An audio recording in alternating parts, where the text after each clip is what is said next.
folks are liberal and let them do that. But does it really bring in families together? It's a question mark. And many places, when repeatedly this intermarriage has been tried, the families also have come together.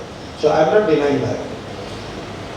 But as a kind of remedy or as a kind of what would you call, something like a measure, can it be tried to really confront caste? How many intermarriages might be taking place? And what is the basis of that? Basis of that is basically a class similarity. When people marry, not because of caste, but because of this similarity of class, their standing, class standing is similar. That way only marriages take place, isn't it? Because they would not mind really of a different kind of background, and the acceptance of a bride or bridegroom or whatever also is because of that. And extended to that, to the following generation, etc., this happens. But can that be a larger thing that could be said? If you actually follow the key, that if it is a class similarity that brings in intermarriages, then probably you should work on bringing about that similarity, isn't it? It would be corollary. So that could be said about it. Now the second kind of question that you related with liberal or rational Hindu, etc., that was tried out by Ambedkar. That was his hope really in Marx Satyagraha to start with, the first ever struggle that he launched. So then he imagined the same thing. Actually he was imagining that these kind of reforms would be possible if some people come forward and undertake those reforms. What happened there? It did not work. On the contrary, people were beating in Mahal Satyagraha, and that upped him. And he came out. He actually launched the second Satyagraha. That first was not the Satyagraha, first was just a conference, and in which they marched to the Chaudhata tank just to assert that the legal right was granted to them. They wanted just to assert that right, and in the process they got beaten. So along with that, Ambedkar consciously himself planned a second big conference after 9 months, and in a much bigger scale, something like 10,000 people had congregated to that to do that Satyagraha. I elaborated in my book, My Heart. And in that also, these Orthodox Hindus actually committed a mischief. They just before few days, they got a court injunction fraudulently claiming that the Chaudhara tank was not a public tank, it was a private property, Chaudhary tank. And they said that the Satyagraha cannot be performed on private property. And that way, so this cumulative experience actually alienated Ambedkar from this social reform path, and he started looking at the politics, which, as I said earlier, was unfolding in a big way. Monument reforms, etc. You might recall that Muslim League already had given a proof that tribals and Hindus were not the Hindus, tribals and Dalits were not actually the Hindus. Because on the number side, if you actually exclude the Hindu thing, then Muslim population and Hindu population would actually really little bit come to balancing out, and that was their strategy. But that was a clue enough even to Ambedkar to establish the separate political identity, and he traveled that path. And whatever he accomplished, actually he did it during the colonial time. It's a notable thing that taking a bird's eye view to Ambedkar's life, then one could say that whatever accomplishment Ambedkar achieved actually happened during the colonial time. And post-colonial time, after 1947, which actually brought him a laurel of the constitution maker and the chief architect of the constitution, etc., etc., actually that period actually gave him a frustration and dejection. Not many people know that Babasaheb Ambedkar, as regards constitution, had disowned it in 1953, just within 2 years, that he was initially very euphoric about, because world was showering praises on him, so he was quite euphoric about that, and even exhorted his followers to follow here on the constitutional path, but that lasted only just a couple of years. And he disowned in the harshest possible terms, saying that I would be the first person to put this constitution. You take that kind of thing and you will find that the post-colonial period rather brought him dejection and frustration. He died a frustrated person. SCSTBC minority కులాలు ఆర్థిక సమానత్వం గురించి పోరాడుతుంది.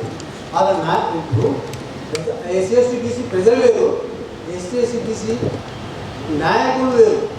ఆ నాయకత్వం ఏం చేస్తుందంటే అగ్రవర్ణాల యొక్క దోపిడీలో, మను దోపిడీలో భాగస్వామ్యం ఉంటుంది, రిజర్వేషన్ ఉంటుంది. అంటే ఉద్యోగాలు కావచ్చు, ఇటువంటి వాటిల్లో కాంట్రాక్టుల్లో పెట్టుబడిదారు. ఇక్కడ ఏమంటే నేను చెప్పేది ఏంటంటే ఆర్థిక సమానత్వం. అదే ఇప్పుడు SCST ఇప్పుడు 100 రోజులు పని దినాలు కల్పిస్తుంది. అది SCSTBC మైనారిటీ కుల వృత్తుల వారికి ఎంతటి లాభం అంటే ఎంతో రివల్యూషన్ వచ్చింది వాళ్ళ జీవిత విధానంలో. మన భారతదేశ ఆర్థిక విధానంలో వచ్చింది. ఎందుకంటే ఎండాకాలం పనిచేసేది, ఈరోజు పని చేయడం లేదు, అంత హార్డ్ వర్క్, ఇవాళ నాటు వేయడం లేదు, మెషిన్ లేదు. అట్లా ఏంటంటే వాళ్ళు చాలా మార్పు. అట్లనే రాజీవ్ గాంధీ అంటే దీనికి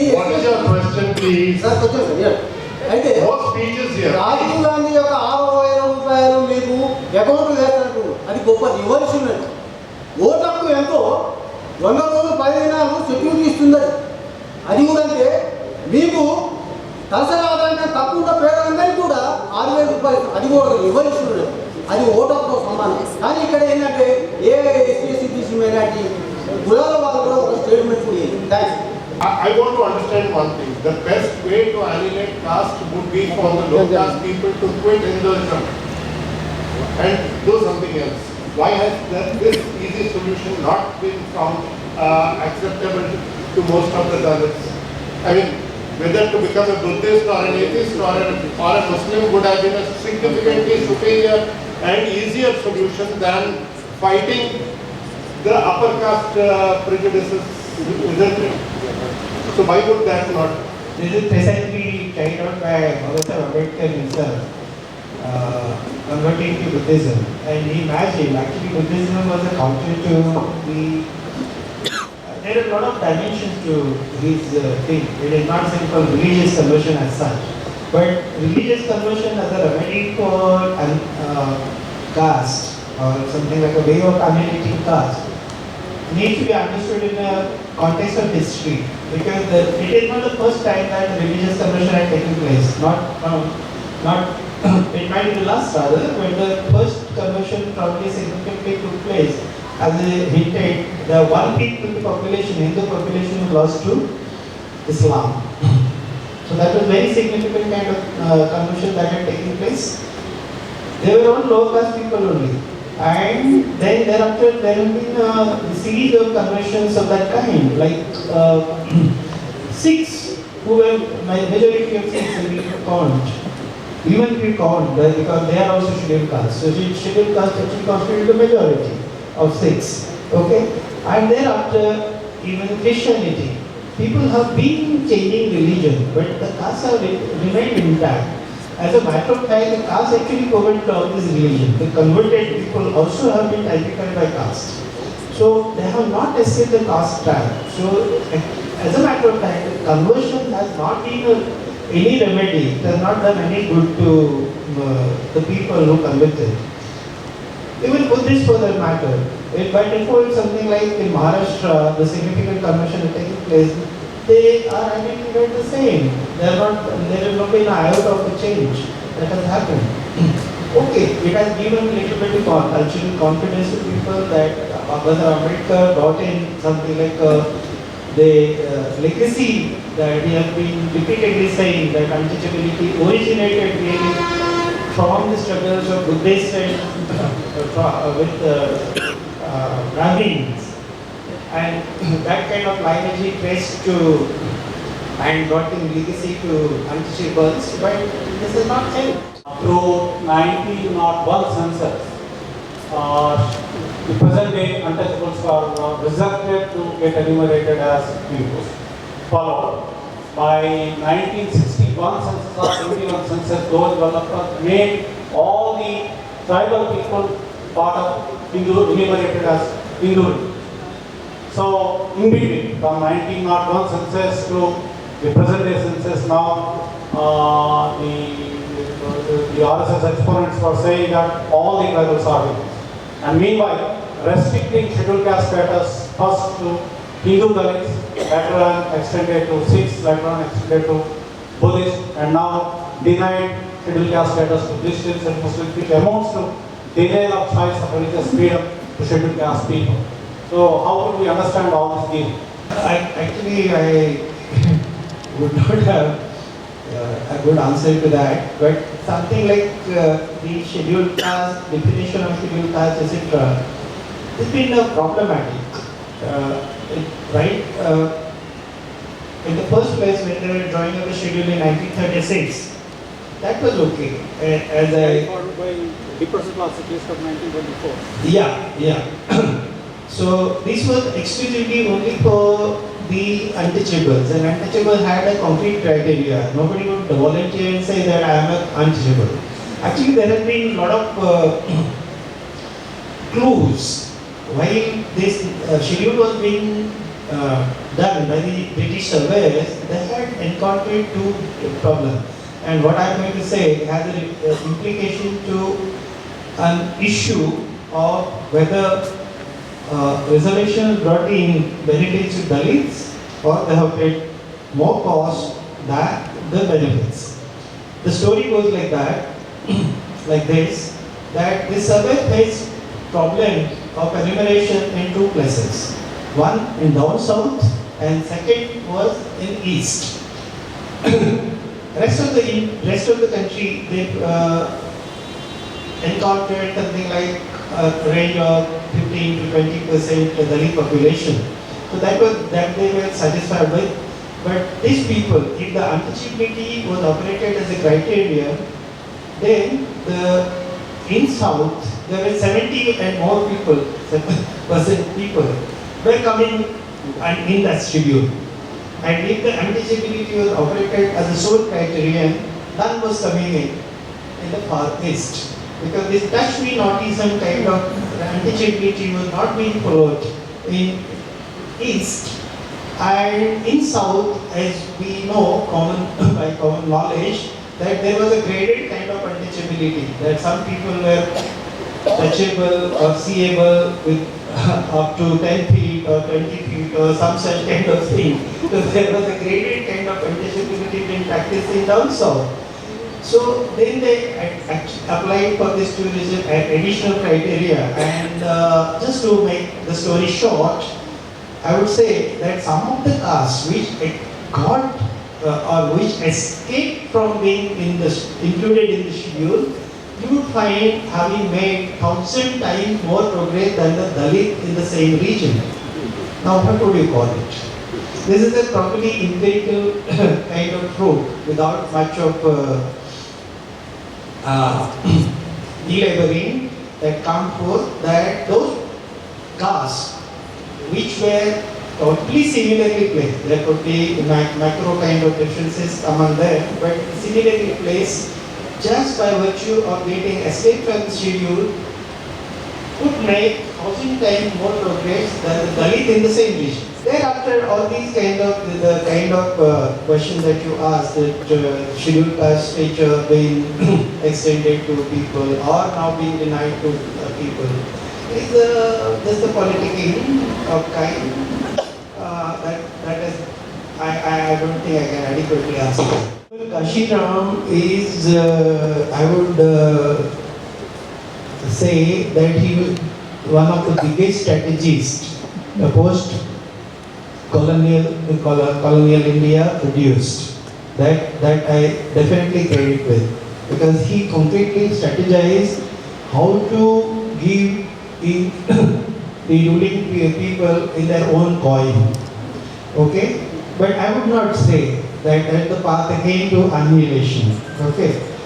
That perhaps has contributed to strengthening the caste identity. And Kashiram's point was, I had a good portion of discussing it intimately, person to person. So it's something like he believed in that जैसे काटे का काटा निकालता है, उसी तरह cast को strengthen करने से कास्ट का एनिहिलेशन भी करेंगे. Okay? But if you minutely look at how this entire episode worked was, and it seemed to work only in UP, nowhere else. It did not work in Punjab, where the scheduled caste population is actually maximum, and it did not work. And Kashiram incidentally comes from Punjab. Still, it did not work there. It did not work in Maharashtra, where entire ideology and organization actually was seeded for him. Both places it did not work. It worked in unlikely place like UP. Responsible factors for that were basically a demography of the Dalits. There is Jatau Chamars, which actually constitutes solid 19% to 18-19% of the population, can be a very solid block. There is no contradiction, unlike any other state, in this populous caste. So that worked for him. It worked for him that it had a history of Ambedkar movement. There is a palpable, strong history of Ambedkar movement there, and which actually had kind of lull because of the major leaders going over to and joining Congress and BJP, that time Johnson perhaps, respectively. So these kind of factors actually helped bring in and brought success to Kashiram's experiment. But certainly I would say, as a person, you could pardon me, but I would say that that's not a path to annihilation. It has not taken us any inch forward in that path. Certainly it has brought power to Dalit, it has got sense of power to Dalit. But provided you actually balance that acrobatics, electron acrobatics, and that acrobatics could be detrimental to Dalit, because if you are not in power, then increasingly what happened was the Jatau Chamar became a captive kind of constituency for ESP, because they do know that that has not brought in real power in their hands. But if they are away from power, then they will really face the repercussions from the upper caste. And because of that, they will keep on voting. That they are forced to vote for BSP election after elections. So this is the kind of thing. It is. Yes, this is not a notion to even the lowliest of the lowly that they are a powerful caste and that they can enjoy that identity thing, but in real terms, really not. I know for the last year on Teltumbde, I have heard a number of his speeches, I have gone through his books.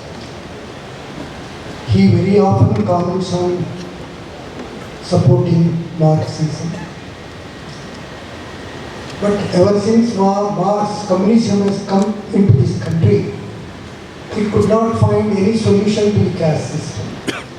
So also, in the present comment that Islam has also not solved the problem of caste. Sikhism as well as Christianity is comments on. And ultimately, Baba Sahib's conversion also did not get any result. But I do not know. People who have gone towards Islam, they are living respectfully. People who have gone to Sikhism also, they are living respectfully. Those who have left the Hindu religion, they are living respectfully. Can't we expect that Baba Sahib's conversion is a way leading towards respect? I need some more comments. Firstly, let me dispel that notion that I have been Marxist or some such thing. I've been using the class politics. That does not necessarily mean Marx. Okay, maybe I have myself not actually called myself anything, and I even publicly speak and write that probably it is not acceptable to me, because as I see, I have my own rationale that the world is changing with such a pace that nothing that worked in the past can be replicated to my world. And because of that, I avoid calling by some XYZ ideology. So that apart. As regard the question that you raised about the conversions, etc., yes, actually Baba Saheb Ambedkar had a lot of stands to the conversion to Buddhism. It is not just going away from Hinduism and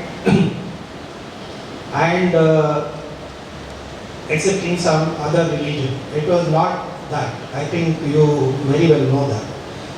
Ambedkar saw in Buddhism that this is the one religion and not the conventional religion. He did not imagine again Buddhism in a conventional way, that given religion, he had to really carve out which was not palatable even to the Buddhists of those times. And they said that it is not a Buddha's religion, but it is an Ambedkar's Buddhism.